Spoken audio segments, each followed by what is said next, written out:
our channel. Today Bible verse in Tamil.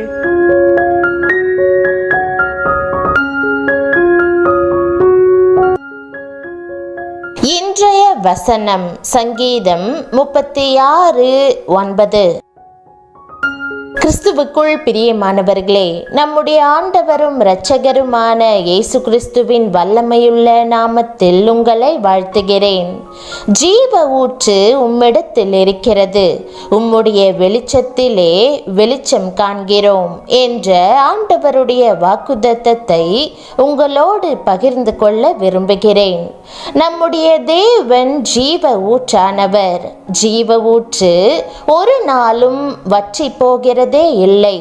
அந்த ஊற்று என்றென்றைக்கும் சுரந்து நம்முடைய ஆவிக்குரிய தாகத்தை தீர்க்கிறது. அந்த குளிர்ந்த பரலோக ஊற்றிலே பானம் பண்ணி புத்துணர்ச்சியையும் மகிழ்ச்சியையும் பெறுகிறோம். தேவனுடைய ஜீவனையும் அதனுடன் வரும் ஆசீர்வாதங்களையும் அனுபவித்த தாவீது இதை கூறியிருக்கிறான். நீங்களும் உங்கள் வாழ்க்கை பயணத்தில் தேவனுடைய வெளிச்சத்தையும் அவருடைய ஜீவனையும் அவருடைய ஆசீர்வாதங்களையும் தொடர்ந்து பெற முயற்சிக்க வேண்டும். ஜீவ தண்ணீருள்ள நதிகள் என்று குறிப்பிட்டு வேதம் தேவனை சகல ஆசீர்வாதங்களின் ஊற்றாக உருவகப்படுத்துகிறது. தண்ணீர் ஜீவனை குறிக்கிறது. தாகமாய் இருக்கிறவன் யார் என்றாலும் தம்மிடம் வந்து ஜீவ தண்ணீருள்ள நதிகளிலிருந்து பணமுமின்றி விலையுமின்றி அருந்தும்படி தேவன் அழைக்கிறார். ஓர் ஊற்று என்பது பரிபூரணமாய் தண்ணீர் சுரந்து வரும் இடமாகும். பொதுவாக ஊற்று தண்ணீர் இனிமையானதாக இருக்கும். அவருடைய பரிபூரணத்தினால் நாம் எல்லாரும் கிருபையின் மேல் கிருபை பெற்றோம் என்று வேதம் கூறுகிறபடி தேவன் மூலமாக ஜீவன் பாய்ந்து வருகிறது. யார் தாகமாயிருந்தாலும் அவரிடம் வரலாம். நாம் தாகமாயிருந்தால் தம்மிடம் வரும்படியும் தாம் ஜீவ தண்ணீருள்ள நதிகளால் நம் உள்ளத்தை நிரம்பி வழியும் வண்ணம் நிரப்புவதாகவும் வாக்கு கொடுத்து இயேசு அழைக்கிறார். ஜீவ தண்ணீர் என்பது ஜீவிக்கிற தேவனாகிய ஆவியானவரை குறிக்கிறது. நமக்குள் வந்து நம்மை ஆசீர்வதிப்பதாக தேவன் கூறுகிறார். நாம் அவரை ஏற்றுக்கொண்டால் அதன் பின் போராட தேவையில்லை. ஆசீர்வாதங்கள் நமக்குள் இருந்து இயல்பாக பாய்ந்தோடும். இந்த உலகத்தில் நாம் பயமின்றி வாழ முடியும். தேவ ஆவியானவர் நமக்குள் வரும்போது நாம் சொல்லி முடியாததும் மகிமையால் நிறைந்ததுமான சந்தோஷத்தை அனுபவிப்போம். இந்த உலகம் இருளாலும் துக்கத்தாலும் நிறைந்திருக்கிறது. ஆனால் இயேசு தாம் உலகத்தை ஜெயித்துள்ளதாகவும் அதனால் உபத்திரவங்களின் மத்தியிலும் நாம் சந்தோஷமாய் இருக்க முடியும் என்றும் உறுதியாக கூறுகிறார். நாம் கிறிஸ்துவுக்குள் பிழைத்து அவருக்குள் அசைந்து அவருக்குள் இருக்கும்போது நம்முடைய வாழ்க்கை மறுரூபமாகும்.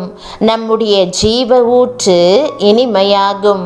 நாம் எல்லாவற்றிலும் சிறந்து விளங்குவோம். பிரியமானவர்களே, பரிசுத்த ஆவியானவர் வந்து உங்களுக்குள் வாசம் பண்ணும்படி தேவனிடம் கேளுங்கள். நீங்கள் பரிசுத்த ஆவியினால் நிரப்பப்படும் போது தேவனுடைய வெளிச்சத்தை அனுபவிப்பீர்கள். இருளில் அல்ல, வெளிச்சத்தில் உங்களால் நடக்க இயலும். தேவன் நம்மை கிருபையாக அந்தகாரத்திலிருந்து ஒளிக்கு அழைத்திருக்கிறார். நாம் தமது வெளிச்சத்தில் வாழ வேண்டும் என்பதே தேவனுடைய விருப்பமாய் இருக்கிறது. பரலோகத்தில் சூரியன் இல்லை, ஆனால் தேவ மகிமையே எல்லாவற்றையும் பிரகாசிப்பிக்கிறது. பரலோகத்தில் ஜனங்களை தேவனுடைய வெளிச்சம் சூழ்ந்திருக்கிறது. இருளான இந்த உலகத்திலும் நாம் தேவனுடைய வெளிச்சத்தில் வாழ முடியும். ஜீவ ஊற்று இன்று உங்கள் மேல் வரட்டும். ஆண்டவர் தமது வெளிச்சத்தை நீங்கள் காணும்படி செய்வாராக. ஒரு கிராமத்தில் மலையடிவாரத்தில் ஒரு அழகான நீரூற்று உண்டு. அந்த நீரூற்றை சுற்றிலும் 4 புறமும் சுவர் எழுப்பி அந்த நீரூற்று தூர்ந்து போகாதபடி அந்த கிராம மக்கள் பாதுகாத்தார்கள். நீரூற்றிலிருந்து பொங்கி வழியும் தண்ணீர் அங்கிருந்த தொட்டிகளை நிரப்பி வெளியே வழிந்து விழும். அநேக சிறுவர்கள் ஒவ்வொரு நாளும் அந்த அழகிய நீரூற்றில் குளிக்க போவார்கள். பூமியிலிருந்து பொங்கி வரும் அந்த நீரூற்று இருதயத்தை மிகவும் மகிழ்ச்சியாக்கும்.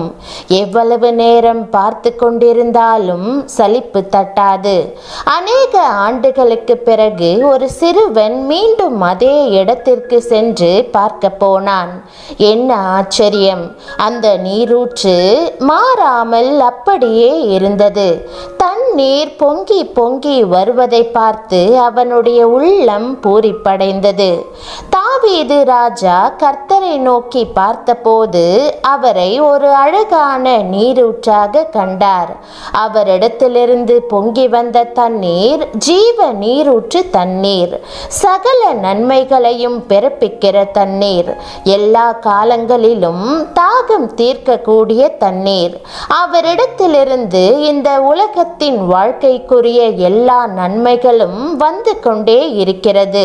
ஜீவன், சுகம், பலன் எல்லாம் அவரிடத்திலிருந்து வருகிறது. வல்லமை, வரங்கள், கிருபைகள் எல்லாம் நீரூற்றை போல் சுரந்து கொண்டே இருக்கிறது. அந்த கிராமத்தில் இருந்த நீரூற்றை அந்த கிராம மக்கள் மிகவும் அதிகமாய் பயன்படுத்தி கொண்டார்கள். அந்த நீரூற்றை சுற்றிலும் வயல்வெளிகள் நிரம்பியிருந்தன. நெல் விளைந்து கதிர்கள் காற்றில் ஆடிக்கொண்டிருந்தன. சாதாரண நீரூற்றை பயன்படுத்துகிற ஜனங்கள் ஜீவ நீரூற்றாகிய இயேசுவை பயன்படுத்த தவறிவிட்டார்கள். கர்த்தர் துக்கத்தோடு சொன்னார், அவர்கள் ஜீவனுள்ள தண்ணீரின் ஊற்றாகிய கர்த்தரை விட்டு விலகி போனபடியால் உம்மை விட்டு அகன்று போகிறவர்களின் பெயர் புழுதியில் எழுதப்படும். எரேமியா தீர்க்கதரிசியின் மூலமாய் கர்த்தர் துயரத்தோடு சொன்னார், என் ஜனங்கள் 2 தீமைகளை செய்தார்கள். ஜீவ தண்ணீர் ஊற்றாகிய என்னை விட்டு விட்டார்கள். தண்ணீர் நிற்காத தொட்டிகளாகிய வெடிப்புள்ள தொட்டிகளை தங்களுக்கு வெட்டி கொண்டார்கள். தாவீது கண்டு மகிழ்ந்த அந்த ஜீவ நீரூற்றை நீங்களும் கண்டு மகிழ்வீர்களா? நீங்களும் அந்த ஆசீர்வாதத்தின் வற்றாத ஜீவ நீரூற்றில் தாகத்தோடு பானம் பண்ணுவீர்களா? பிரியமானவர்களே, வேதம் சொல்லுகிறது, ஞானவான்களுடைய போதகம் ஜீவ ஊற்று, அதனால் மரண கண்ணிகளுக்கு தப்பலாம். எல்லா காவலோடும் உன் இருதயத்தை காத்துக்கொள், அதனிடத்தினின்று ஜீவ ஊற்று புறப்படும். ஜெபம். அன்புள்ள தகப்பனே, உம்முடைய கரம் என் மீது வந்து நிறைவான வாழ்க்கைக்கு நேராக என்னை வழிநடத்துவதாக. ஜீவ ஊற்றாகிய பரிசுத்த ஆவியானவரால் என்னை நிரப்பும்.